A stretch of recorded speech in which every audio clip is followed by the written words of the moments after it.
Hey, what's up guys? Det er mig, hej, JDK1. Jeg vil gerne lave den her SME, som jeg har fundet på. Som sagt, så har jeg fået en besked af nogle af mine venner. Jeg har fået en besked fra Lasse DT, han spørger om, hvordan livet begynder. Lasse, det kan jeg så ikke lige svare på lige nu, på grund af, at det snakker man ikke om på YouTube. Og så har jeg fået en anden besked af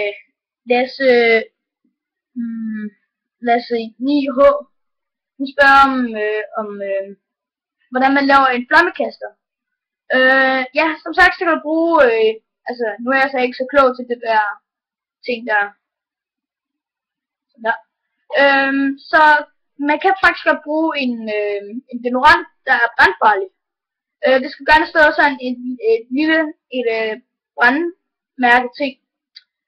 Og så sprøjter du bare ud i luften, og så tager du den lighter og sætter ned under. Og hvis du slipper gassen først, altså den der flaske eller deodoranten, hvis du slipper den først, så ilden den suger ind og opfanger alt det andet der og springer i stykker.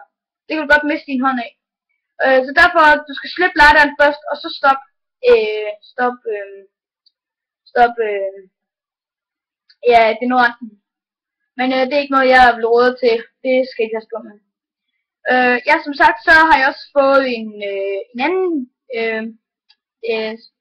en anden besked fra Kasper H. Han spørger så også om, hvordan man laver en pap-sniper L996. Det er meget nemt. Jeg laver en tutorial, hvordan man laver den her.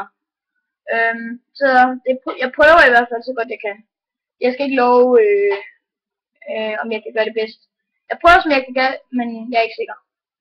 Så ja. Er I tilfreds med de spørgsmål, så bare skriv, at hvis der mangler et eller andet, jeg har glemt at skrive noget. Jeg har en liste her ved siden af mig. Som jeg kan se, så har jeg sagt alle.